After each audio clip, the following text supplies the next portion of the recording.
Hey, this is Crystal Lax. I grew up in South Bend, Indiana with a lot of racist people. So racism, I'm no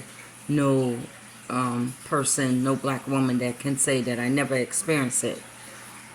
And what gets me is that these people worship these dead people that's in the grave that died on before them and trying to live on their legacy of being racist, part of the Ku Klux Klan.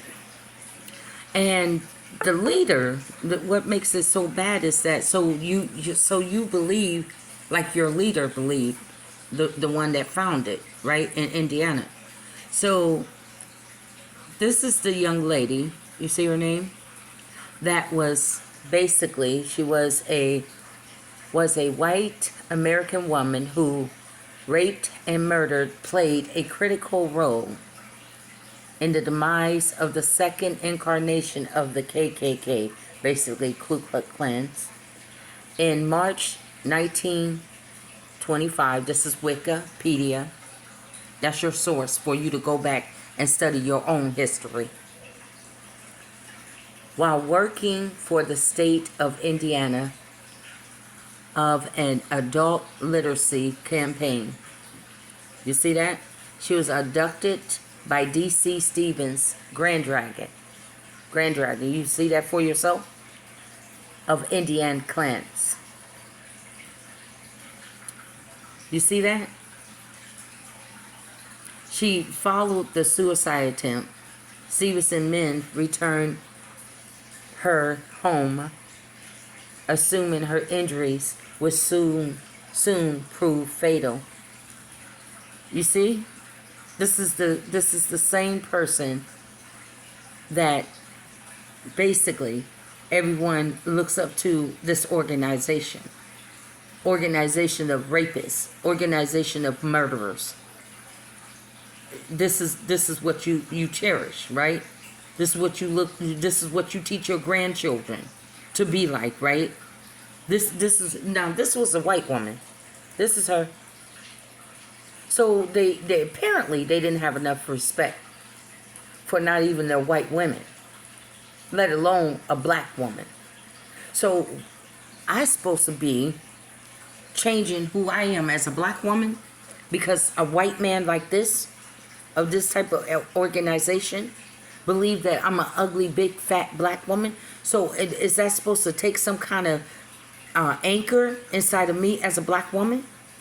Because you say it as a black man, or even if you're an Asian man, even if you're a man of another country that's been programmed by the white American man to see black women as such.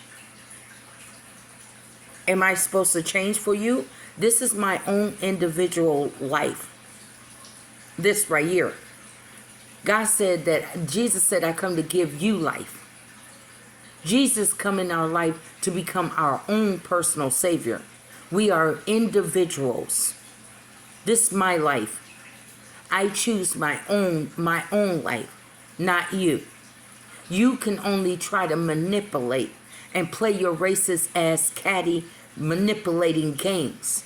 But for me, I choose to be comfortable in my own skin as a black woman. I'm black and I'm proud to be a black woman. I don't have to imitate another woman. I don't have to go get fat collagens in my lips. I don't have to go get CCC pounds of water or silicones in order to have big hips and big breasts and big thighs to imitate somebody else that I can't stand.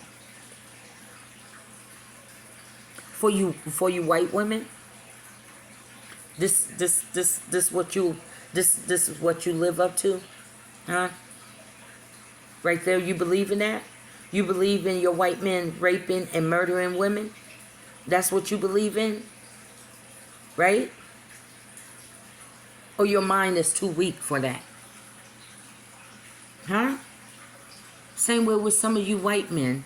You've been taught by your past ancestors. It's amazing how they die on. They die, but they leave you to hold the bag, though. They leave you to hold the bag.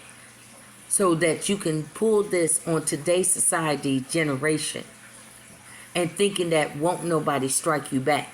You think that, see, it was programmed and it was taught that white people was superior and black people was inferior up under them. And so you expect all black people to have this inferiority complex for you and towards you and about you. Well, what if they don't? What do you do? What if you try to bully and they bully you even more harder? What do you do? Because your ancestors are not here. They're not here. They gone. They're not here. They gone. They left you to carry the load. They left you to carry the bag. That's what they put on you. Even right now, some of you younger generation, you probably got your grandmother, granddaddy. They about ready to check up out of here. But they probably teaching you all of this. We got to keep our system going, right? In order to have some form of control over the black people, right? Do you really got that control? It seems like all your methods end up backfiring. You end up going to court. Some now they got the laws where if you kill a black person, you're going to go to jail just like everybody else. So even your privilege and your entitlement roles are becoming diminished. Now you're forced to live your life just like everybody else. You're not better than everybody else. You go to the restroom, you have bowel movements just like us, and it smells just as worse as a black person, just as worse as anybody of a different color. It smells just as worse. I know, because I used to clean white people, they asses, as a nurse assistant. When they so hateful that they no longer can clean their own ass. But you know what? You know the sad part about it? Is that I started out as a CNA in 1986 as a young lady, wanted to help people. And you know what was the bad part about it? Is that you wanted to help these old white people that was in the nursing home, right? And to have them to say, take your hands off of me, you nigger. Huh? Here you are, you can't even wipe your tail, but you know how to use that word. Even I used to work in a convalescent center, so we had children that has, physically disabled, right? But it's amazing how their white family members taught them that word. They couldn't say nothing else, but they knew how to get out that N word. Isn't that something? How you teach your children mommy and daddy of the year. How you teach your children this. And you keep the generation going. I think the sad part is that I seen one rally. It was a picture in an article. It showed a little, maybe about 2-3-year-old, dressed up in a KKK outfit, standing right in front of a black cop. That was a strong statement. Is that I don't have to respect authority, especially if it's a black cop. Right? And this is what you worship? Huh? That's why I'm asking you. Because we're living in a new day and time. So I'm just wondering, how long you gonna keep this up? Because your kids, some of you've been trying to keep your kids from black men and black women, and they rebelling up against with all of this new school stuff. They rebelling up against you guys like you ain't shit. Basically, I think they tired. Some of them is just tired of walking in your steps. I think they're just tired of you dictating everything to them. I think that you just tired. I think they're tired of you always telling them fairy tale stories. I think that some is just tired of you always saying black people this and black people is always bad. Is there anything good about us? Because I know that I was working in a nursing home and I took good care of my white patients. Was that also a terrible thing for me to do as a black woman? I know that I in Citric Heights, I know that I have never disrespected your white home. I know that I have never put no cameras in your white home. I know that you're able to go to your white home or Mexican home and without having me eavesdrop into your family so I can have a gossiping piece to talk about in my little small little circle town, Redwood City or Citrus Heights or any of these other small places. I know that you get respect from me that you don't even deserve it. You don't deserve my respect at all. At all.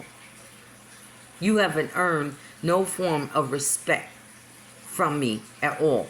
But I do it because I'm a classy woman in my own way. I have enough class about myself to not care about somebody else's household that I do not pay money. I don't pay their rent. I don't pay their bills. I don't get up in the morning and I don't get up and lay down with them in the evening to sleep in the bed with them. So I can give a damn about your relationship with black men. Because sometimes white women come across, these racist white women, sometimes you come across as if we're supposed to be jealous of you because you're with a black man. Lady, I don't make those choices and decisions for you. I don't. I can't sit up there and tell somebody who to date and who not to date. You understand? My grandchildren are biracial.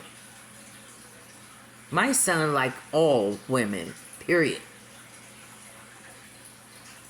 I taught my kids how to respect and love everyone, not just for the color of their skin. Everyone. You only disrespect those that come across disrespectful to you. And that's just do unto others as you will have them do unto you. That's just a old-fashioned cardinal rule. Do unto others as you will have them do unto you. But see, of this group right here, they have nothing but mad-ass disrespect. You understand? Disrespect for anybody else. It's all about you. Narcissistic personalities. It's all about you, right?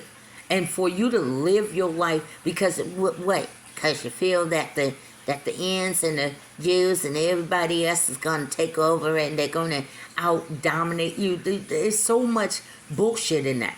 There's so much fear. So why are you living off of fear? And why are you predicting something that never happened? Or maybe you're just afraid of that all the things that's been dished out, that karma is coming back around.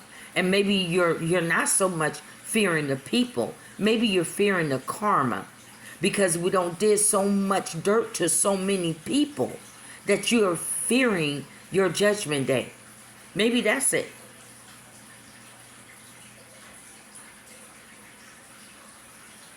You spend, I watch you, and I find it very, very sad.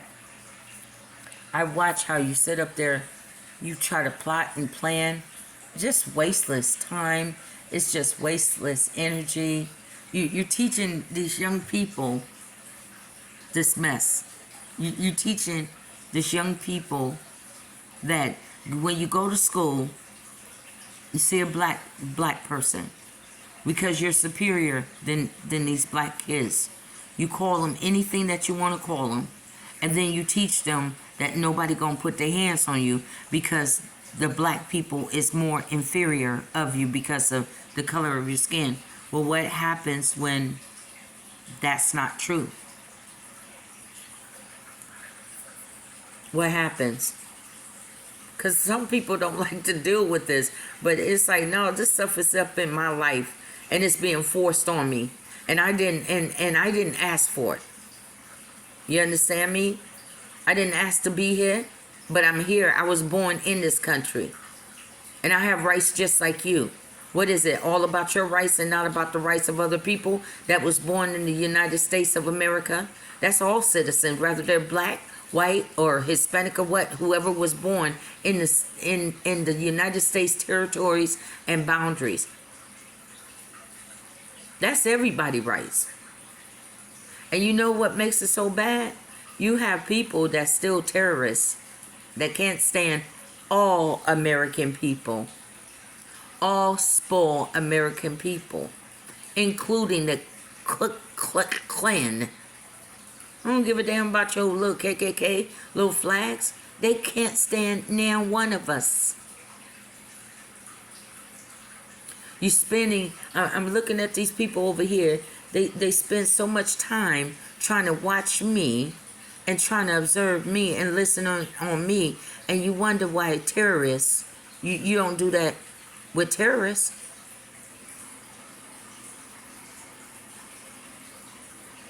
Why didn't you do that in protecting the border, the borders, and protecting 9/11? I mean, like, you supposed to be, you said that you're about your country, and you said that you're about protecting it. What was you on September 9/11? What happened? What happened? Right? It's to make sure that you keep America, right, great again. What is America great again? When your ancestors, your past ancestors that's about ready to pass on because they 70, 80, 90 years old, they about ready to pass on. So what, they got to keep America great again? So you trying to rewind time again? You trying to, take us back? Undo our histories that the black people have overcome with civil rights movements? That's what you're trying to undo? Try to erase history in America? That makes sense. Yeah, that makes sense. Fight against people in your own country. Fight against people of your own country. And then when a war breaks out, the first people that you're going to grab is our black men to go fight in the war with you that you probably started.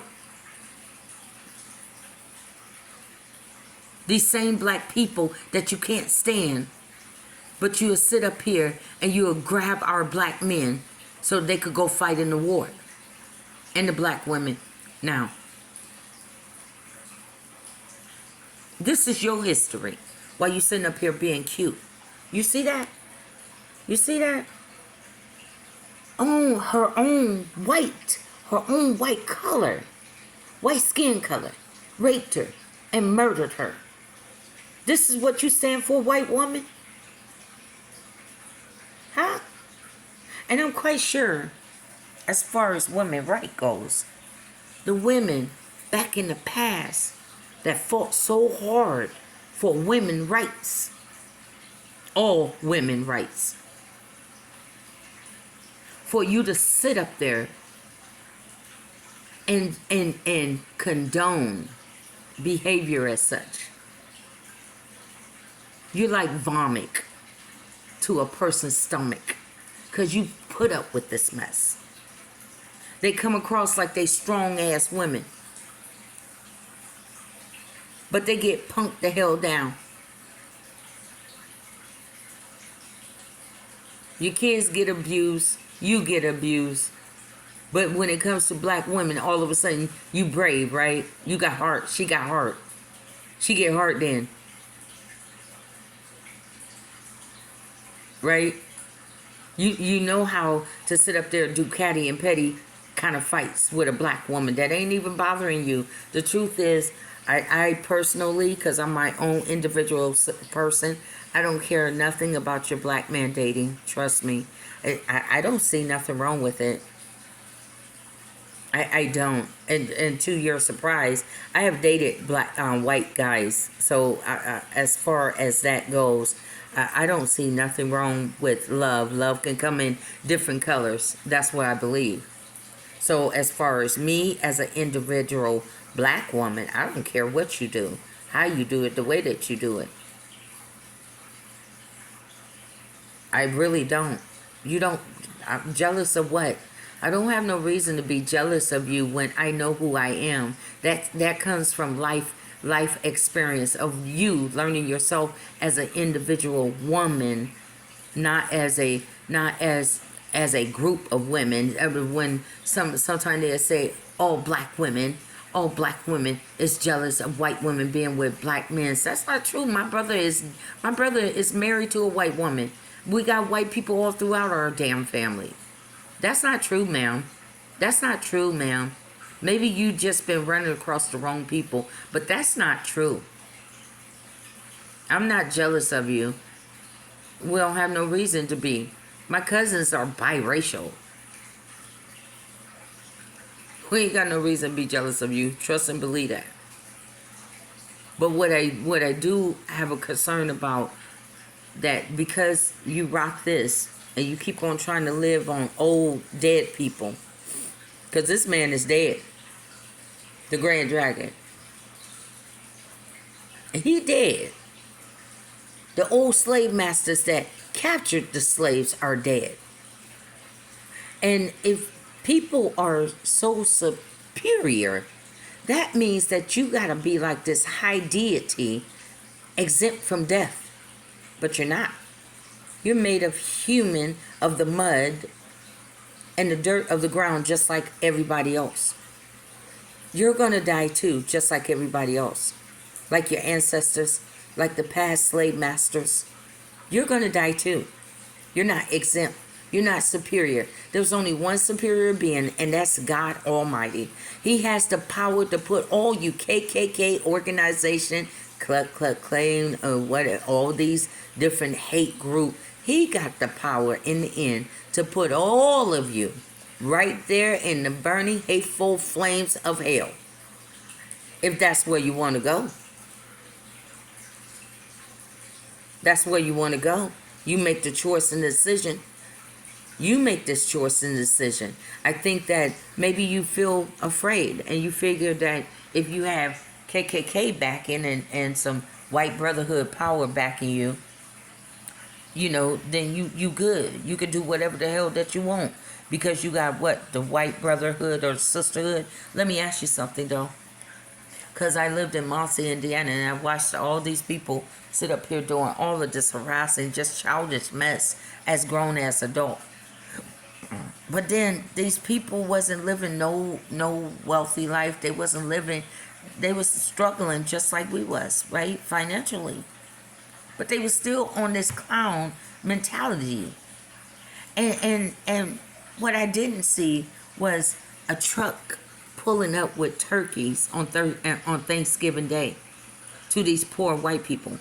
What I didn't see was a Santa Claus truck or a Santa Claus caravan, meeting up with the KKK members, the ones that pay the money, you know what I'm saying, pay their dues every month. Yeah, I never seen Santa Claus coming to them, dropping their kids off toys and stuff. You know what I'm saying? Some of them barely have food in their house to eat, because they take the little money that they get so they can be a part of this membership group. Right? It's a money-making deal, right? Right? It's about capitalizing on hate, right? Capitalizing on hate. Promoting it, advertising it, keeping it going, because maybe that's why your ancestors need to keep it going, right? Because it's money. It's a money-making deal, right? You work on the emotions of people, right? And then you just target. We're going to make black people our main focus, our main targets, right? That's what we're going to do. That's why you keep the hate flowing. That's why you keep the childish mess going. That's why you keep all kind of this division among people, among the human race of people. Because that's your money. That's your money making, right? You don't want to lose out on your money, do you? It's amazing. Because I watched these poor white people, the clown, but then I watched them because the factories closed down in Muncie, Indiana. So it's one of the poorest town in the state, the whole overall state of Indiana. And these people are really struggling, really. And I'm not doing this to put you on the map, because I'm not doing this to give you no kind of glory whatsoever. Not the way how you treated me and my daughter, Dominique Latz. I'm not trying to give you no kind of glory. But then I am a realist. And it's like, it's amazing. These people are hungry. Because I used to have extra food, and I used to sit it out there on my property. Whoever wanted, you can get it. It's fine. I have extra canned goods. I got more than enough. You understand me? Black woman. You understand me? Do you understand? Where was the KKK? Because I understand that Evansville, It's the headquarters, right? Yeah. So you would think that you will be so white power and make sure that your own people is fed. You would think that you would. We're talking about white power, right? We're talking about the power that have the ability to bring food to them. The people that's paying you membership, KKK money. Right? You would think that for Christmas, the kids will have toys. Because they ain't got enough money because they barely make an income out there. Because the unemployment rate is very high. So you would think that you would get together in your white power instead of driving around up and down. They used to drive up and down the streets when I used to come outside. Used to do stupid stuff like that in groups of cars and stuff, like a circus, like a 3-ring circus.